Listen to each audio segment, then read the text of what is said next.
जपानी बाबा वेंगानं जगाला धडकी भरवणारी भविष्यवाणी केली आहे। 2030 ची भविष्यवाणी आहे। 2030 मध्ये एक घातक व्हायरस हाहाकार माजवणार अशी भविष्यवाणी रियो तात्सुकीनं केली आहे।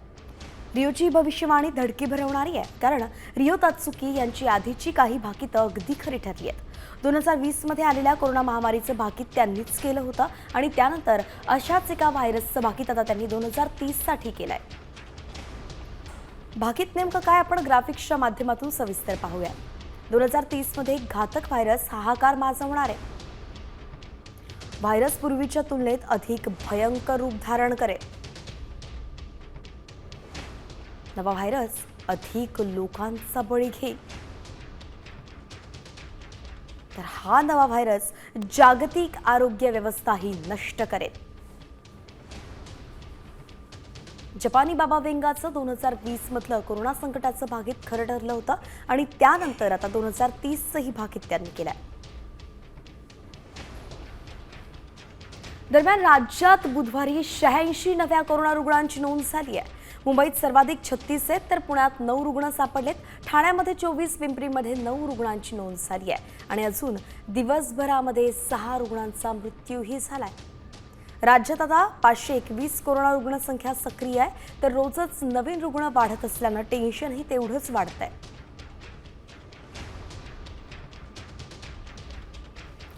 फक्त राज्यात, देशात नाही तर जगभरात कोरोनानं आपलं डोकं वर काढलंय।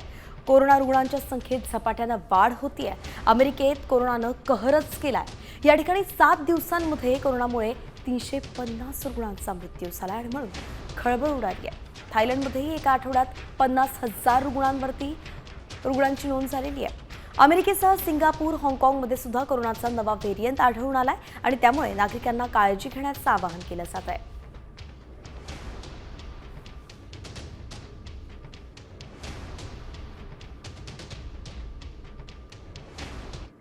दरम्यान आता पावसाचा अंदाज काय तो अगदी सविस्तरपणे जाणून घेऊयात। मे महिन्यामध्येच बरसणाऱ्या पावसानं राज्यभरात दाणादाण उडवली आहे। कोकण, पश्चिम महाराष्ट्र, विदर्भात आज सुद्धा पाऊस पडण्याचा अंदाज आहे। हवामानशास्त्र विभागाने या ठिकाणी ऑरेंज अलर्ट जारी केलाय, तर उर्वरित महाराष्ट्रासाठी आज येलो अलर्ट आहे। ही दृश्य आपण पाहतोय। कोकण, पश्चिम महाराष्ट्र, विदर्भ सगळ्या ठिकाणी पाणीच पाणी दिसतंय। राज्यभरात पावसानं दाणादाण उडवलेली आहे आणि अशात आता वेगवेगळ्या ठिकाणांसाठी वेगवेगळे अलर्ट देण्यात आले। तर आपण पाहतोय कुठे कोणता अलर्ट देण्यात आलेला आहे। ऑरेंज अलर्ट दिला गेलाय रत्नागिरी, सिंधुदुर्गला। कोल्हापूर, साताऱ्यालाही ऑरेंज अलर्ट आहे। तर नागपूर, गोंदियाला सुद्धा पावसाचा ऑरेंज अलर्ट जारी करण्यात आला।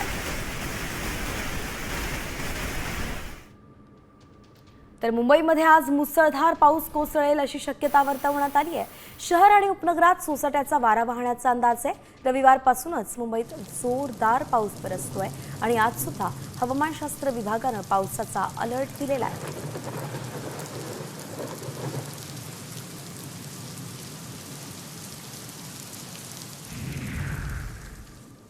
त्यानंतर अमरावतीकरांसाठी अतिशय महत्त्वाची मोठी बातमी आहे। शहरामध्ये पुढील 6 दिवस वीज पुरवठा बंद राहणार आहे। महावितरण कंपनीतर्फे वीज यंत्रणा दुरुस्तीला आजपासून सुरुवात होतीये। दुरुस्तीसाठी सकाळी 7 ते दुपारी 1 पर्यंत संबंधित भागातील वीज पुरवठा बंद असेल। पाऊस आणि वादळी वाऱ्यामुळे वीज पुरवठा प्रभावित होत असतो, त्यामुळे देखभाल आणि दुरुस्तीची कामं केली जात आहेत। वीज ग्राहकांनी सहकार्य करण्याचं महावितरणनं आवाहन केलं आहे।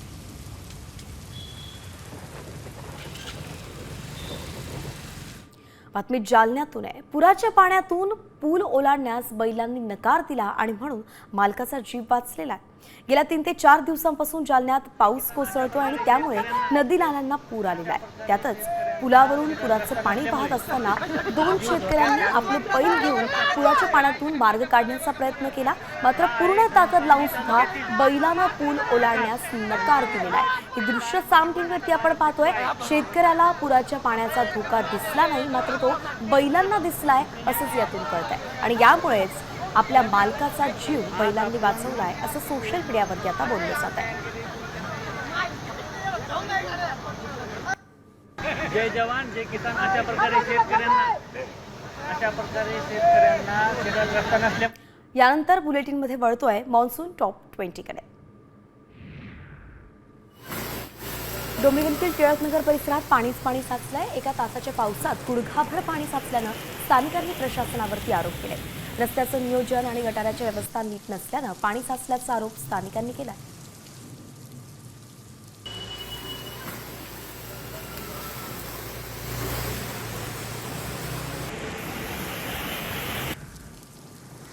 जालन्यामधील परतूर तालुक्यातील ओढ्याला आणि नद्यांना पूर आलाय. सततच्या पावसामुळे सावरगाव बुद्रुक गावातील गौतमी नदीला पूर आलाय.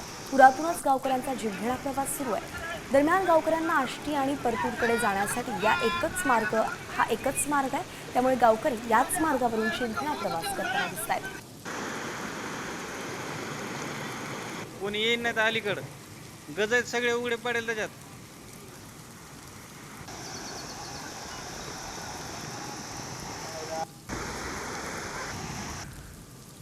जालन्यातील बदनापूर तालुक्यातून वाहणाऱ्या पूर्णा नदीला पूर आलाय. नदी सध्या दुथडी भरून वाहते. बोलापांगरी शहरातून वाहणाऱ्या नदीला मे महिन्यातच पहिल्यांदा पूर आलाय असं ग्रामस्थांचं म्हणणं आहे.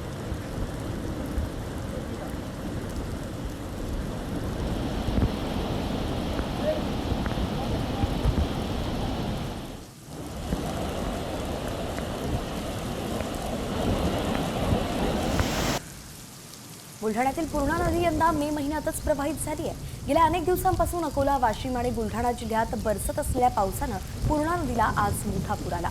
मे महिन्यातच पूर्णा नदी प्रवाहित झाली आहे. परिसरातील नागरिक त्यामुळे आनंदित आहेत.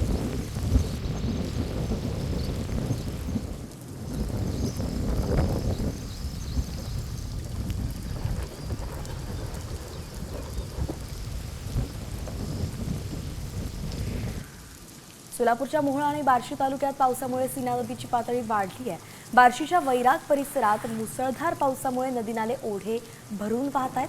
भोगावती नदी सुद्धा दुथडी पार गेली आहे, तर सीना नदीवरचे अनेक छोटे बंधारे पाण्याखाली गेलेत.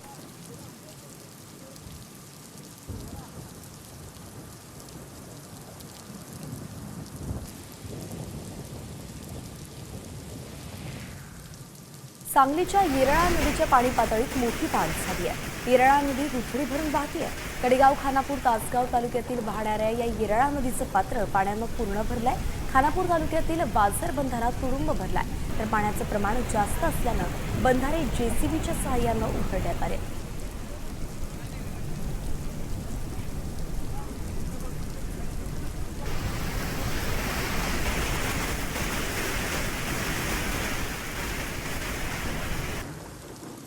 मुंबईत माहीमच्या समुद्र किनाऱ्यावरती बार्ज धडकलाय. मुसळधार पाऊस आणि समुद्राच्या लाटांमुळे नियंत्रण सुटलं आणि हे बार्ज किनाऱ्याला धडकलंय. कोस्टल रोड प्रकल्पासाठी या बार्जचा वापर केला जात होता, मात्र खवळलेल्या समुद्रामुळे बार्ज उलटून किनाऱ्यावरच रुतून बसलाय.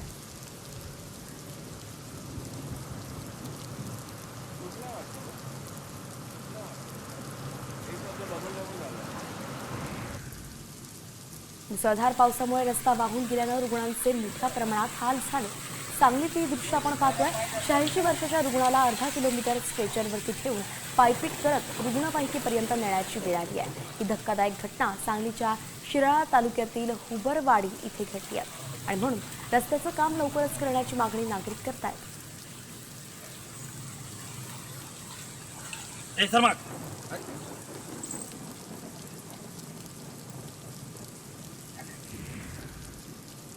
नाशिकच्या मनमाड बाजार समितीत पावसामुळे शेतकऱ्यांचे हाल झाले. प्लास्टिकच्या आच्छादनानं कांद्याचं संरक्षण करण्याचा प्रयत्न केला, मात्र कांदा भिजला आणि त्यामुळे शेतकऱ्यांना त्याचा फटका बसणार आहे. बाजार समितीनं पावसाळ्यात कांदा लिलावासाठी शेड उभारण्याची मागणी आता शेतकरी करतात.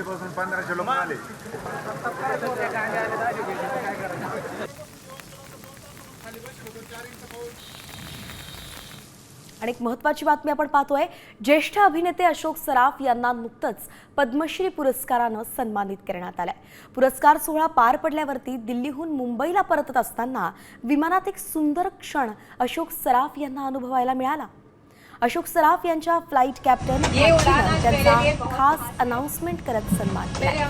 अशोक मामा यांना मिळालेला हा आदर पाहून आनंद आणि अभिमान वाटतो, असं त्यांची फ्लाईट कॅप्टन भाची अदिती परांजपे म्हणाली आहे. सम्मानित किया है।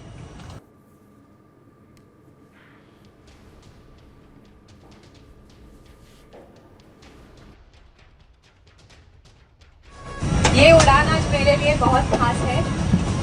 मेरे अंकल श्री अशोक सराफ हमारे साथ इस विमान में यात्रा कर रहे हैं, जिन्हें हाल ही में भारत सरकार ने पद्मश्री से सम्मानित किया है और मुझे गर्व है कि आज मैं उन्हें मुंबई तक फ्लाई कर रही हूँ। मैं आप सभी से रिक्वेस्ट करती हूँ कि प्लीज तालियों से आप उनका अभिनंदन करें और उनका स्वागत करें। Very good evening, ladies and gentlemen. I am your captain, Aditi Paranjpe. A very warm welcome to all of you on flight 6864, service from Delhi to Mumbai. It's a very special and emotional flight for me. We are honored to have on board my uncle, Mr. Ashok Saraf, who has recently been awarded prestigious Padma Shri by Government of India. As his niece and as your captain, it fills me with immense pride to fly him home today. Please join me and my entire crew in congratulating him. And thank you all. Have a safe flight. तर अशोक मामांना पद्मश्री मिळणं हे महाराष्ट्रासाठी गर्वाची गोष्ट आहे आणि नक्कीच त्यांच्यासाठी हा जो फ्लाईटमधला अनुभव आहे तो सुखदच असणार. वळतोय पुढच्या बातमीकडे. मुंबईच्या गोरेगावमधील सोसायटीच्या लिफ्टमध्ये हाणामारी झाली आहे. गोरेगाव पश्चिम इथल्या एका सोसायटीमध्ये झालेल्या हाणामारीची संपूर्ण घटना सीसीटीव्हीमध्ये चित्रित झाली आहे. केवळ लिफ्टमध्येच नाही तर सोसायटीच्या बाहेर सुद्धा हाणामारी झाली. बेकायदेशीर पार्किंगवरून भांडण झालं आणि त्यानंतर त्याचं रूपांतर हाणामारीत झाल्याचं कळतंय. या प्रकरणी गोरेगाव पोलिसांनी दोन्ही पक्षांविरोधात परस्पर विरोधी तक्रार दाखल केली आहे. दोन्ही बाजूंच्या एका व्यक्तीला ताब्यातही घेण्यात आलंय.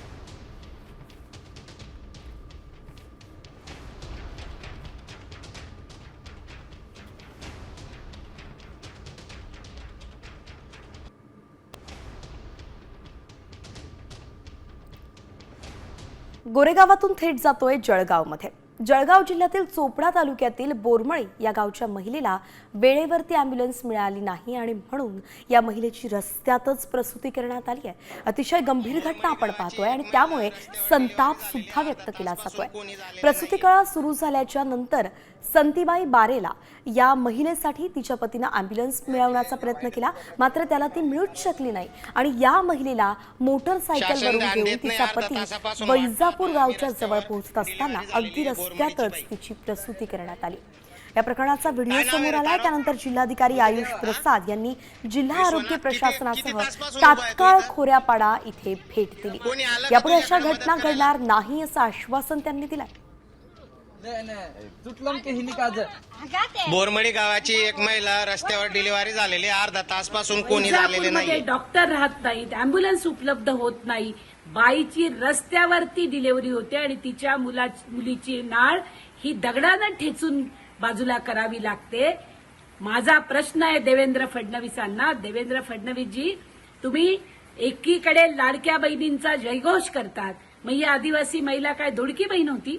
महाराष्ट्राचे 3 कॅबिनेट मंत्री या जिल्ह्यामध्ये आहेत आणि असं असताना सुद्धा एका आदिवासी महिलेला रस्त्यावरती बाळंतीण व्हावं लागतं, ही आमच्या सगळ्यांसाठी प्रचंड चीड आणणारी गोष्ट आहे. याच्याबद्दल चौकशी करण्याचे आदेश सिव्हिल सर्जन आणि आपले जिल्हा आरोग्य अधिकारीला देण्यात आलेला आहे. त्या महिलांची आरोग्य परिस्थिती, त्यांच्या मुलांची आरोग्य परिस्थिती कशी आहे, रिपोर्टिंग आहे की ते म्हणजे व्यवस्थित आहे. भविष्यात असा घटना घडू नये त्याच्यासाठी प्रशासन असेल, आपण सगळेजण याच्याबद्दल पूर्णतः लक्ष देणार आहे. आणि यानंतर बातमी एका धाडसी डॉक्टरची. एका धाडसी डॉक्टरनं खाजगी रुग्णालयांमधील काळं आणि भीषण वास्तव उघड केलेलं आहे. धक्कादायक सत्य समोर आणलेलं आहे. मॅनेजमेंट रुग्णांकडून पैसे उकळण्यासाठी डॉक्टरवरती दबाव कसा आणतं याचं वास्तवच त्यानं उजेडात आणलेलं आहे. मी डॉक्टर नाही, मी एक सेल्समन आहे असं हा डॉक्टर म्हणतोय. आणि या प्रामाणिक डॉक्टरनं रुग्णालयं कशी रुग्णांना लुटतात हेही समोर आणलंय. पाहूयात डॉक्टर नेमकं काय म्हणालंय.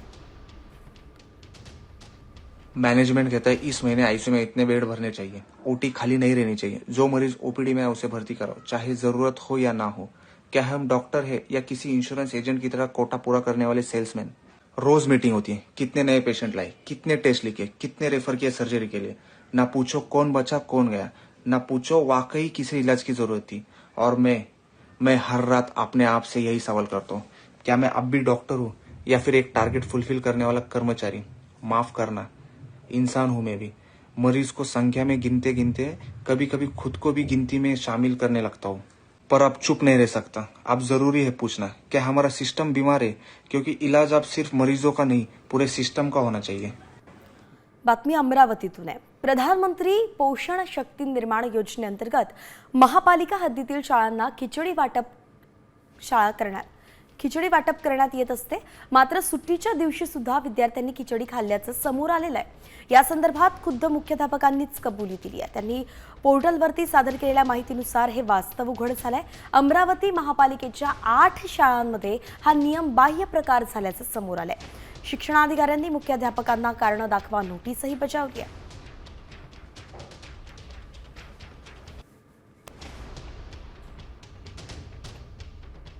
यानंतर बुलेटिनमध्ये इतरही घडामोडींचा झटपट आढावा। राहुल गांधी नाशिकमध्ये आल्यास त्यांच्या तोंडाला काळं फासू असा इशारा ठाकरे सेनेचे उपमहानगर प्रमुख बाळा दराडे यांनी दिलाय। स्वातंत्र्यवीर सावरकरांबद्दल केलेलं वक्तव्य खपवून घेणार नाही असंही दराडे म्हणाले। तर महाविकास आघाडी गेली खड्ड्यात, आधी सावरकर आणि हिंदुत्व असं वक्तव्य दराडे यांनी केलंय।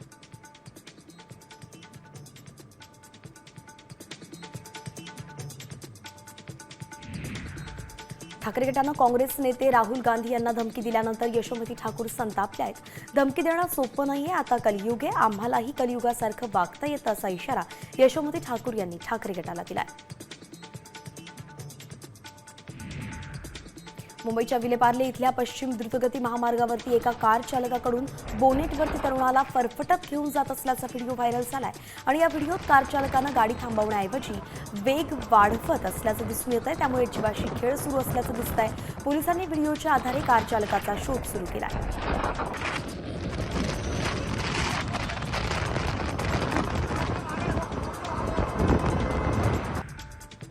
धाराशिवच्या नळदुर्गमध्ये कोयत्यानं हल्ला करत एकाची निर्घृण हत्या करण्यात आली आहे। सूर्यकांत सुरवसे असं मृताचं नाव आहे, तर जयकुमार गायकवाड आणि सोहन गायकवाड अशी दोन्ही आरोपींची नावं। सामाजिक कार्य का करतो असं म्हणत आरोपींनी हत्या केल्याचा आरोप आहे। ग्रामपंचायतच्या गाळ्याचे भाडे मागितल्यानं माजी उपसरपंचाकडून कर्मचाऱ्याला मारहाण करण्यात आली आहे। ही घटना कोल्हापुरातल्या कौलव ग्रामपंचायतीत घडली आहे। ग्रामपंचायतीच्या कार्यालयातच कायदा हातात घेतला जात असेल तर सामान्य जनतेनं कोणाकडे पाहायचं असा सवाल आता उपस्थित केला जातोय।